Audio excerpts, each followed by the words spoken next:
Hai guys, balik lagi dengan gue Katy Pink Chompu. Dan pada saat ini gue masih collab sama DJ Kim Fun.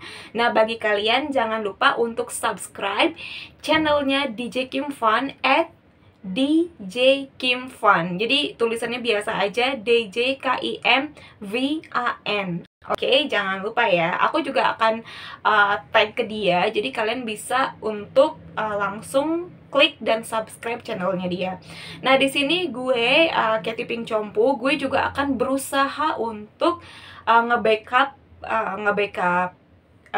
channelnya DJ Kim Fun untuk membawakan kisah-kisah horor yang sudah masuk ke email beliau. Oke, di sini kita udah pilih ya email yang masuk di sini. Jadi beberapa memang dari dari luar negeri gitu, dan gue akan mencoba untuk ngebawain dalam bahasa Indonesia yang baik dan yang benar agar kalian bisa ngerti, karena kan obviously yang ngirim emailnya juga itu kan banyak orang luar negeri. Jadi untuk yang berbahasa Inggris itu akan dibawain sendiri oleh DJ Kim Fun. Nah, untuk yang berbahasa Indonesia coba gue yang bawain gitu. Jadi kalian juga jangan lupa untuk subscribe channel gue @Katy Pink Chompu. Ya, oke. Jadi ceritanya tuh email yang gue pilih ini email yang berasal dari namanya Trang Nguyen. Nama panjangnya tuh Trang Nguyen. Jadi dari namanya kita udah tahu bahwa dia itu orang Vietnam. Oke, tapi cerita apakah yang disampaikan oleh Trang Nguyen? Mari kita simak guys. Masuk. Udah mirip gue belum sama DJ Kim Fun. Oke. lanjut Oke, jadi ceritanya guys, siapa namanya tuh si Trang Nguyen ini, dia sebenarnya orang Vietnam, jelas dong dari namanya udah ketahuan. Nah, dia itu menikah sama orang Indonesia dan mereka itu sedang kuliah. Jadi kuliahnya itu kuliah keagamaan gitu guys.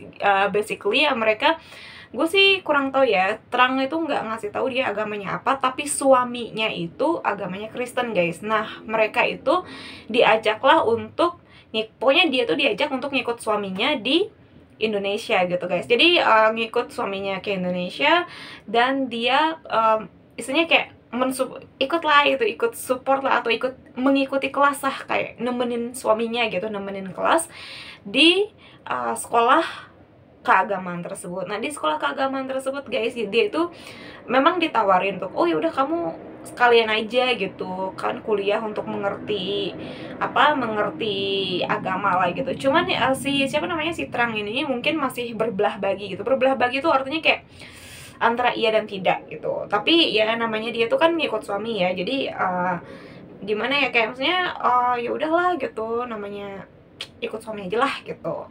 Nah, jadi si Trang Nguyen ini dia itu tinggal di suatu kota itu, jadi di Indonesia lah ya pastinya. Jadi dia itu tinggal di sebuah asrama. Jadi kayak sekolah kependetaan gitu. Jadi punya asrama dan dia tinggal di situ.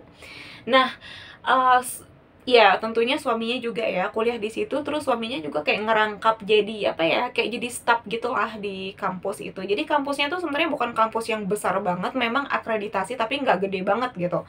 Nah, disitulah si Trang Nguyen itu akhirnya dia tinggal lah di asrama tersebut bersama dengan suaminya. Nggak jarang juga dia itu sering datang ke ke rumah prinsipal. Jadi kayak rektor lah, kayak rektor atau pemilik kampus tersebut, atau pokoknya rektor kampus tersebut. Untuk apa? Ya untuk ya silaturahmi lah gitu. Atau mungkin kayak misalkan nih ada mata kuliah yang suaminya tuh belum ngambil, jadi dia ya udah gitu kan ngikut aja ke situ. Nah, karena ini sering banget diajakin gitu kan, sering banget kayak ditawarin, kenapa kamu nggak ikut kuliah aja sih gitu kan, lumayan gitu, maksudnya kayak ada kegiatan lah gitu kan. Misalnya lu kayak ngikut suami, visanya visa nikah ya oke. Cuman ya kalau lu misalnya ikutan kuliah kan lebih banyak kegiatannya, juga lebih lama lu dapat izin tinggal di sini gitu. Jadi harusnya tinggal 2 tahun, lu bisa tinggal 4 tahun karena lu ada kuliah juga ya kan dapat selain visa nikah lu dapat istilahnya tuh kayak izin tinggal buat apa namanya tuh kayak buat kuliah lah gitu, student visa dapat juga 4 tahun, lumayan loh ya gitu. Terus akhirnya apa yang terjadi, si Trang Nguyen ini ngikut guys, ngikut. Ya udah lah, akhirnya dia tuh coba-cobalah. Tetapi yang kita tahu apa namanya tuh kalau orang Vietnam itu kan memang banyak kan memang tidak Kristen ya guys ya. Memang ada kok yang Kristen, cuman di situ itu memang mungkin dari keluarganya dia itu enggak gitu. Jadi mungkin entah Buddha atau entah apa gitu. Cuman dia nggak sebutin gitu, dia nggak sebutin. Jadi apa namanya tuh pada saat dia masuk ke apa namanya tuh ke kampus ini itu kan memang ada biasanya tuh exorcism. Jadi kayak apa upacara untuk apa namanya tuh kayak lu ngelepasin deh apa yang ada di benak lu, unek-unek lu, bahkan segala pegangan-pegangan lo. Jadi dalam hal pegangan apakah yang dimaksud di sini itu maksudnya tuh adalah seperti kayak lu misalkan dulu masih agama lain gitu, lu bawa-bawa kayak yang namanya apa namanya tuh kayak amulet, charm kayak gitu-gitu. Itu bakalan dimusnahin gitu sama si pendetanya gitu yang ngedoain gitu. Jadi istilahnya setelah maksudnya memang sih pada saat ya namanya apa ya, orang yang percaya kepada aliran kepercayaan atau orang yang masih kayak ngikutin agama kebudayaan atau masih kayak ngikutin agama negara yang istilahnya tetapi nggak yang gimana, maksudnya contoh kayak misalkan nih apa namanya tuh kalau di Indonesia ya nyebutnya, kalau di Indonesia misalkan dia itu muslim gitu tapi nggak muslim yang 100% kayak Al-Quran gitu, tapi lebih ke kayak kejawen gitu. Jadi dia nge-mix apa namanya tuh nge-mix antara kebudayaannya dengan agamanya gitu. Nah sama juga Trang Nguyen itu dia punya agama yang legal dari negara, tetapi dia juga kayak masih banyak banget percaya sama hal-hal yang kebudayaan gitu loh. Kayak misalkan kalau misalkan ya setahu gue ya, kalau misalkan contoh nih agama Hindu misalkan, itu kan diajarin kita untuk apa apa nyebutnya tuh kayak ahara legawa gitu. Jadi akhirnya ahara legawa itu artinya lu harus serba simple, serba sederhana gitu. Tapi banyak loh orang yang istilahnya tuh apa kayak hedon gitu loh, kayak lu upacara meninggal aja bisa keluar 1M, 2M, 3M gitu. Nah jadi istilahnya kan memang istilahnya tuh lebih kayak apa ya, kayak kebudayaan daripada ke agama gitu. Contoh, ini kan hanya contoh ya guys ya, hanya contoh gitu. Nah ini apa untuk menyampaikan istilahnya tuh supaya kita ngerti jalan ceritanya si Trang gitu. Jadi itulah Trang Nguyen itu sebenarnya dia percaya banget sama apa tuh namanya tuh kayak boneka puppet gitu. Jadi kita nyebutnya kalau dalam bahasa Inggris puppet sih ya, cuman nggak tahu itu dalam bahasa lokal apa karena bahasa Vietnam agak susah ya, gue juga nggak terlalu ngerti gitu. Ya kalau cuman hi say hello yang ngerti-ngerti aja, tapi kalau untuk sedetail itu gue nggak ngerti gitu. Tapi ya ini apa namanya tuh yang ngambil simpelnya aja kita sebut aja boneka puppet. Nah boneka puppet itu dia bawa emang karena dia saking suka banget. Kenapa? Karena ada kebudayaannya gitu. Jadi orang menyukai hal seperti itu gitu loh. Jadi boneka puppet ini nggak kayak yang kita lihat kayak boneka anak-anak gitu, atau misalkan peragaan boneka yang apa namanya tuh yang pakai tali gitu.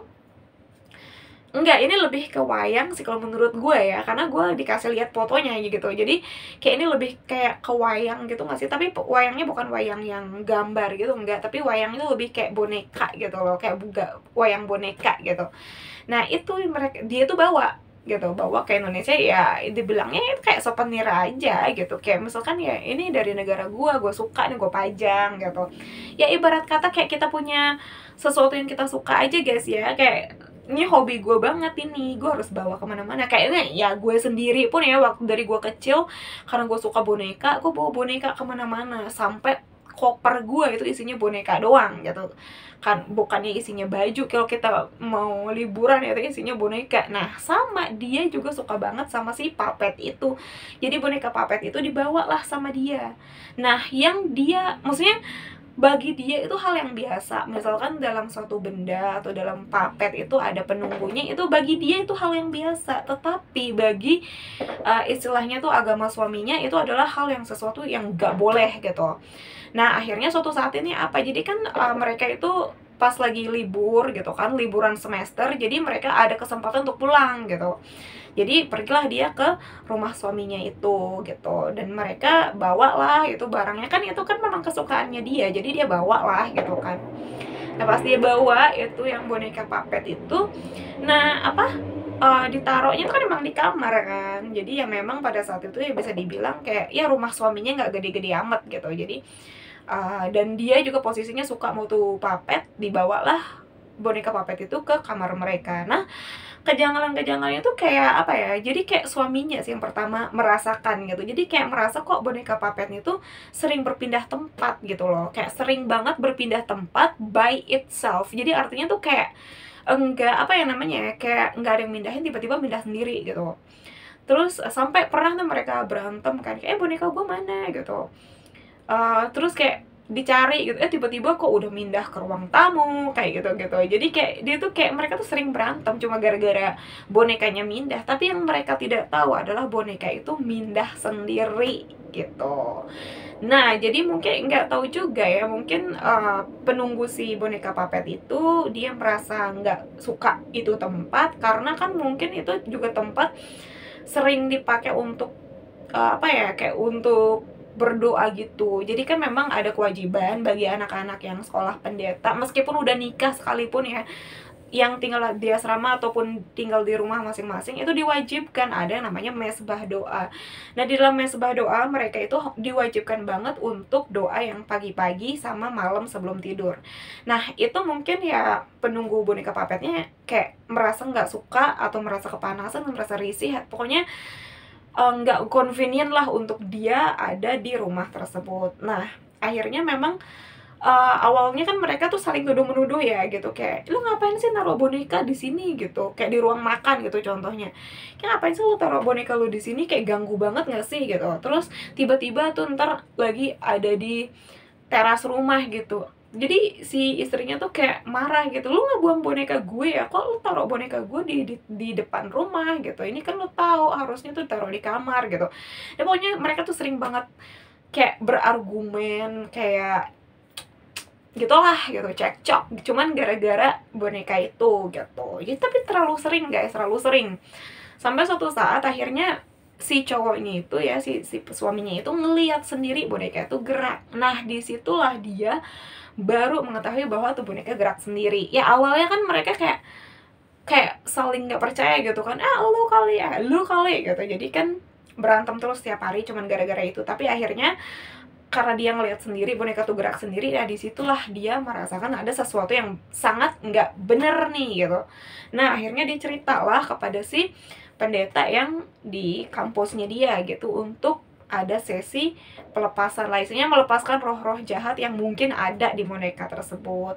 Nah akhirnya si apa namanya tuh si Tranguyan ini dia kayak sebenarnya kan kayak apaan sih gitu, kayak maksudnya nggak logis banget gitu, karena kan dia sendiri nggak pernah digangguin kan, itu juga boneka kesayangan dia yang dia bawa kemana-mana gitu. Jadi kayak ngapain sih, nggak percaya gue gitu.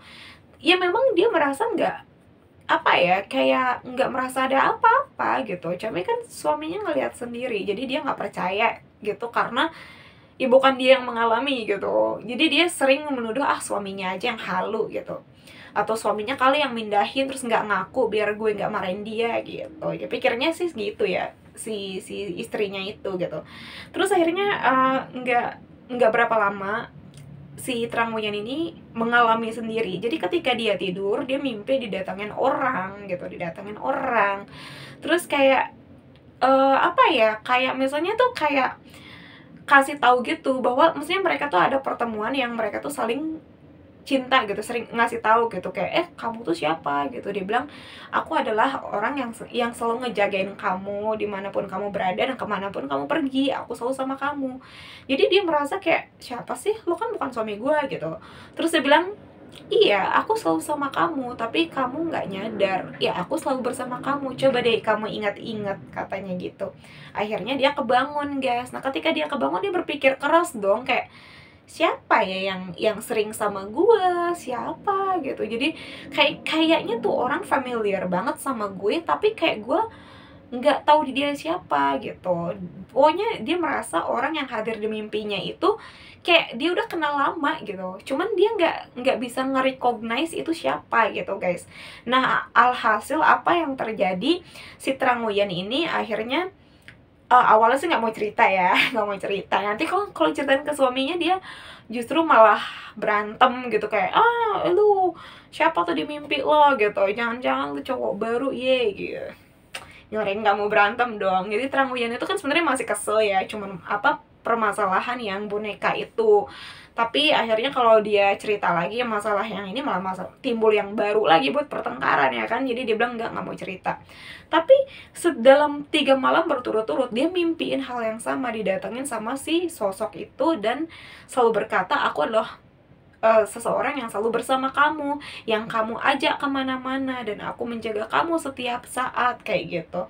Jadi itu mimpi yang kedua, dia masih nggak recognize. Mimpi yang ketiga, dia ketemu lagi sama orang tersebut, dia ngasih tahu lagi, pokoknya dia bilang kenangan-kenangan mereka bersama, kayak kalau kamu sedih, kamu sering meluk gua, kamu sering curhat ke gua gitu. Jadi kayak dia tuh baru nyadar ketika dia bangun gitu kan, lah ini cerita ini nggak pernah gue ceritain ke siapa-siapa, gue cuman cerita sendiri, gue ngomong sendiri, katanya dia gitu. Masa sih kayak ada yang ngedenger apa yang stalking gue, atau misalkan gue nggak pernah tulis ini di status. Mungkin kan kalau misalkan dia galau cerita di status terus ada orang yang baca gitu, tapi ini enggak guys, enggak. Dia kayak dia yakin dan percaya, dia nggak terlalu pakai sosial media untuk ngeposting kehidupan pribadi, apalagi yang status yang galau-galau gitu. Dia enggak gitu, bukan tipe dia banget curhat di sosmed gitu loh. Nah singkat cerita, pokoknya dia kayak merasa kan, gue waktu itu ketika gue sedih curhatin apa, gue ngomong sendiri sambil gue mainin tuh boneka. Jadi siapa yang ngedenger gue ngomong, apa ada orang yang ngedenger gue ngomong kayak gitu. Tapi kan dia mindah-mindah ya guys, maksudnya dia dari Vietnam, terus dia juga di asrama, terus dia di rumah suaminya, terus kadang di rumah dosennya. Tapi kenapa cerita-cerita yang berbeda-beda itu bisa kayak diketahui oleh si sosok itu guys. Jadi siapa sebenarnya si sosok itu? Nah akhirnya dia menyimpulkan, jadi pokoknya ketika inilah dari saat galau gitu, dia di akhirnya tuh kayak dikasih tahu bahwa, dikasih clue nih sama si Ono itu, kayak ini gitu, ada suatu kejadian yang tidak ada orang lihat, nggak ada yang orang lain tahu selain memang dia sendiri. Dan pada saat itu dia memang curhat sama bonekanya doang gitu. Jadi kayak ibarat kata lu ngomong sendiri nih, tapi lu meluk boneka gitu. Jadi kan istilahnya nggak ada orang lain yang tahu, cuman lu dong yang tahu gitu kan, nggak ada orang di situ. Ya obviously memang cuman nggak ada yang ngedenger, cuman lu sendiri. Tapi tiba-tibanya kayak ada orang yang tahu, ya berarti itu ya siapa. Jadi dia kan punya kasih nama tuh bonekanya gitu kan. Ya namanya tuh juga di kayak disamarkan juga gitu loh. Dibilang katanya Karang aja namanya, ya udah kita panggil bonekanya si Pupin ya. Terus kayak jangan lu Pupin ya, dia bilang gitu. Terus dia bilang, si sosok itu bilang gitu. Jadi sosoknya tuh cuma ngangguk doang, dia bilang kayak nggak mau menjelaskan gitu. Tapi dia yakin, masa sih lu kan boneka, enggak lah kan boneka, mana mungkin bisa ngomong atau bisa ngedengar gitu. Ternyatanya guys, akhirnya singkat cerita, pada saat ya inilah istilahnya kan, pendetanya itu ngedoain lah gitu, datang ke rumahnya. Kan mereka sebenarnya nggak tahu ya yang sebenarnya berhantu tuh emang bonekanya dia atau rumahnya, karena kan selama ini dia kemana-mana bawa bonekanya tuh nggak pernah ada kejadian aneh-aneh gitu loh, mungkin pada saat itu doang gitu.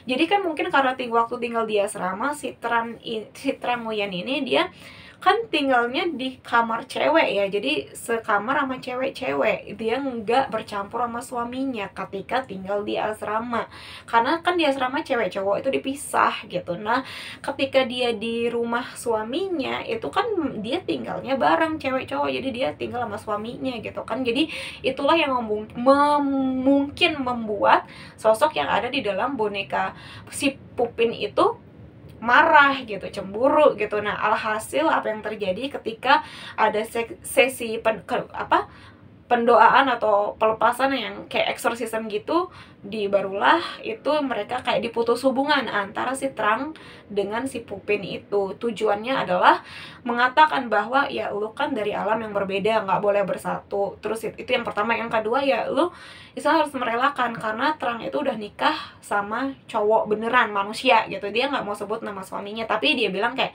kan udah nikah sama manusia, ya udah relain aja gitu. Jadi mereka berkomunikasi gitulah. Dan akhirnya ya udah, dari sejak saat itu sih mungkin si Terangnya nggak pernah mengalami